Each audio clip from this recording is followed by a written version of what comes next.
Saya katakan ini di hadapan Tuhan Yesus. Karena dalam setahun mungkin saya hanya berapa bulan bersama istri saya. Berapa bulannya saya di Singapura. Saya di Cambridge. Saya kemana? Maaf kalau bercerita itu. Jadi kalau istri saya harus bikin kamera. Harus dijual semua harta mertua saya. Jikalau istri sudah mengalami kebangkitan Yesus, kemanapun engkau pergi, biar kau sekretaris dari seorang bos yang hebat, hatimu tetap melekat kepada suamimu.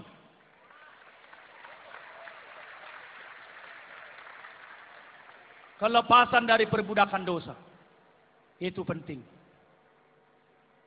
Saya tidak mau mengatakan saya moralis, tidak. Pak Jauh dulu 1000 juga orang najis dulu. Saya orang najis dulu. Kami bisa seperti ini karena terus berserah, mengalami, menyerah, mengalami, menyerah, mengalami firman, mengalami roh yang berubah, renewing, baharui dari hari ke hari. Alkitab itu dituliskan. Demikian kalimat digunakan. Anak makin cinta kepada orang tuanya karena firman. Anak makin cinta belajar karena firman. Dilepaskan dari segala macam obat bius, drugs, narkoba, pornografi, majalah Playboy. Dilepaskan dari semuanya itu. Ingat, kecuali engkau ketat, disiplin, sungguh-sungguh, tekun, belajar, memperlengkapi diri, masa depanmu suram. Tetapi kalau engkau dengan kuasa kebangkitan Kristus, belajar dan belajar, dengan kuasa kebangkitan Kristus, bekerja dan bekerja, kau katakan terima kasih, Kristus mengerjakan mujizat, batu digulingkan. Saya juga bisa mengalami kuasa kebangkitan. Dilepaskan dari segala macam perbudakan. Amin. Yang terakhir. Kebangkitan Kristus penting. Karena apa? Dengar baik-baik.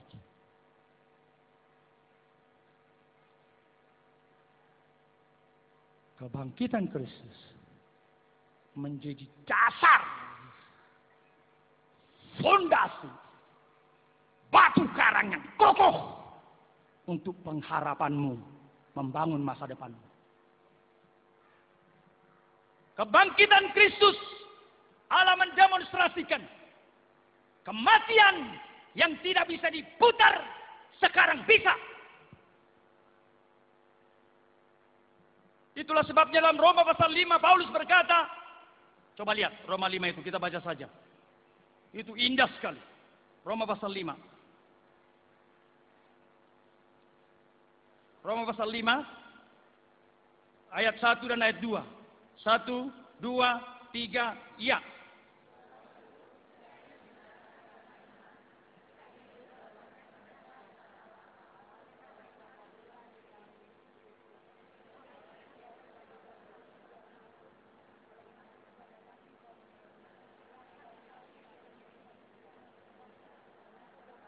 Wah, itu luar biasa. Nanti baca, renungkan lagi di rumah, gali. Oleh dia kita beroleh jalan masuk. Kata jalan masuk berarti prosagoge. Seperti kapal besar yang harus dimatikan jauh sebelum masuk ke pelabuhan. Kalau dihidupkan, mesin yang keras akan mendorong kecepatan tinggi. Bisa membentur kepada pelabuhan. Kapal besar Rinjani Kambuna. Berhentikan mesinnya di keratusan meter. Lalu dituntun perlahan-lahan masuk ke dermaga sampai dia ditambatkan dengan bagus. Itulah kata Yunani prosagoge. Dari dirimu kamu akan terombang-ambing. Dari dirimu kamu tidak mungkin masuk ke dalam tahta Allah. Kata prosagoge berarti dari tempat rendah naik ke tempat tahta yang tinggi. Di prosagoge, moving toward to the throne. Kepada tempat yang tinggi itu. Dikatakan di sini kita di prosagoge.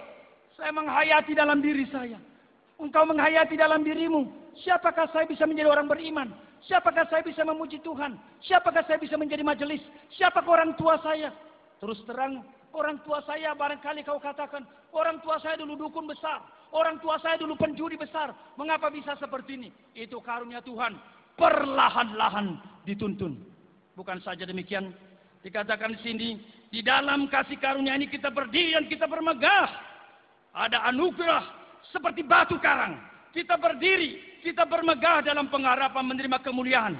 Ayat 3 kalimat mengejutkan. Bukan hanya itu, kita malah bermegah dalam pengharapan kita. Luar biasa. Bermegah dalam pengharapan meski sengsara. Bagaimana itu membaca ayat ini? Bukan hanya itu saja.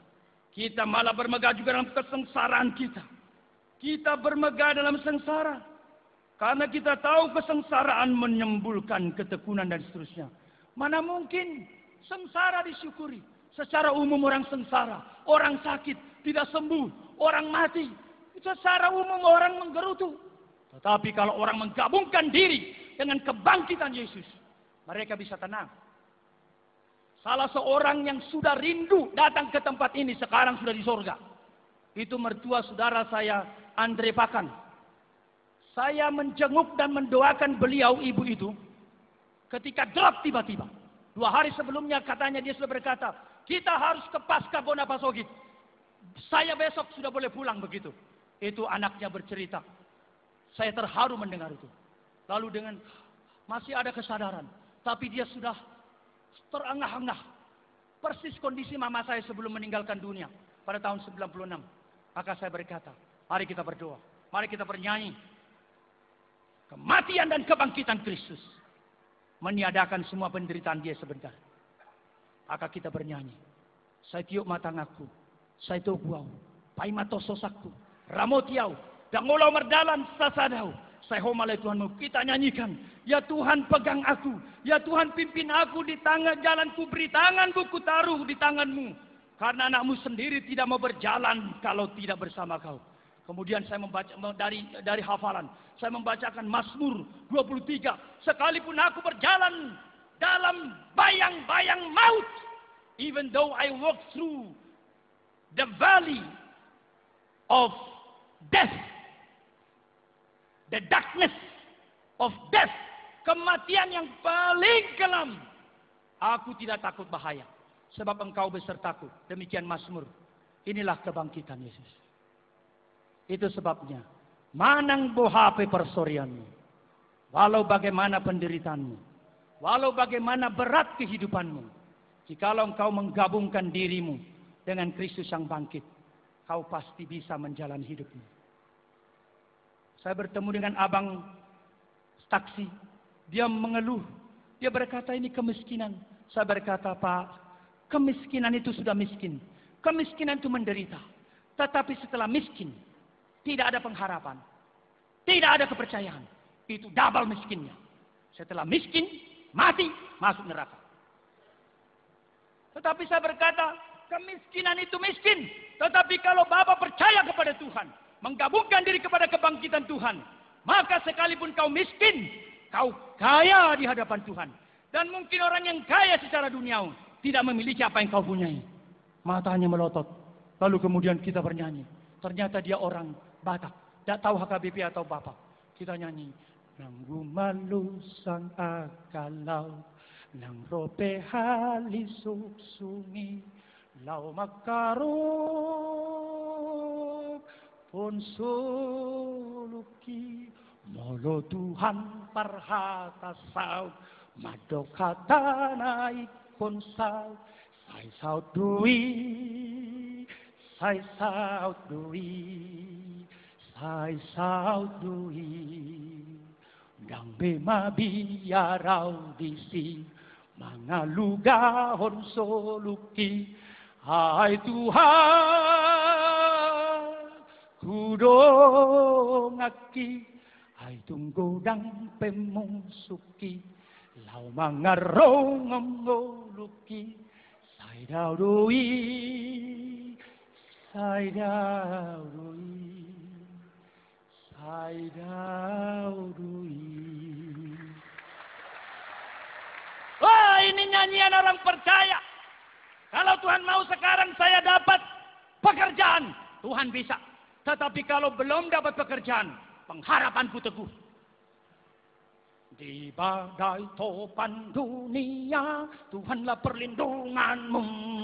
Kendati goncang semesta, Tuhanlah perlindunganmu. Ya, Yesus gunung batu di dunia. Di dunia. di dunia. Ya Yesus gunung batu di dunia, tempat perlindunganku yang teguh. Itulah sebabnya pasal 15 harus kita akhiri dengan ayat 58. Mari kita baca. 1 Korintus 15:58 sebagai ayat terakhir buat kita. Pasal yang panjang. Saya sudah bahas malam ini. Ayat 1 sampai 4. Lalu ayat 58. Anggap aja sudah 58 ayat kita bahas. Ayat 58 kita baca bersama-sama. Seruan kemenangan. Saya baca 54, 55, 56, 57. Di mana Paulus yang hidup berani menantang maut. Semua orang hidup takut mati. Kecuali beriman kepada kebangkitan Yesus. Maka dia mengatakan, setelah dia menjelaskan bagaimana naturnya kebangkitan kita.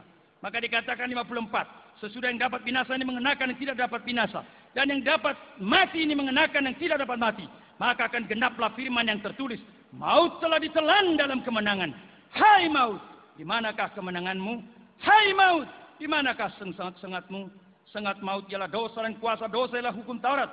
Tetapi syukur kepada Allah yang telah memberikan kepada kita kemenangan oleh Yesus Kristus Tuhan kita. Baca 58. Karena itu saudara-saudara yang kekasih, berdiri teguh, jangan goyah, dan giatlah selalu dalam pekerjaan Tuhan. Sebab kamu tahu, di dalam Tuhan, jerih payahmu tidak sia-sia. Terlalu panjang terjemahan lain, mesti dirubah nanti. Dalam bahasa Yunani, sebab kamu tahu, di dalam Tuhan, itu saja. Ini tidak bicara soal fellowship, sehingga kita harus 10 kali berfellowship tiap hari. Bukan. Ini bicara soal relasi dengan Tuhan. Entah di kantor, entah di sekolah, entah di perjalanan, entah di udara, entah di laut, entah lagi menyetir Metro Mini, Mini Arta, atau Bajai, atau terserah sebut saja. Di dalam Tuhan, jerih payahmu tidak sia-sia. Artinya ada pengharapan. Ini kontras dengan ayat 32. Ayat 32 dia berkata, jika orang mati dia dibangkitkan. Marilah kita makan dan minum. Besok kita mati. Besok kita mati. Mari kita korupsi dan korupsi. Mari kita menipu dan menipu. Mari kita berjudi dan berjudi. Mari kita berselingkuh dan berselingkuh. Mari kita mabok dan mabok. Free life, free love, free sex. Sebab besok kita mati. Tetapi orang berpengharapan kepada Kristus akan berkata, setelah hidup, ada hidup. Hidup binasa atau hidup kekal. Dan ayat ini membawa hidup kekal. Tubuhmu ketika sudah dikuburkan, dibaharui, diubah, mengenakan tubuh kekekalan. Karena itulah sebelum menuju ke sana, Paulus berkata, berdiri teguh, jangan goyah, giat selalu di dalam pekerjaan Tuhan. Sebab kamu tahu, di dalam Tuhan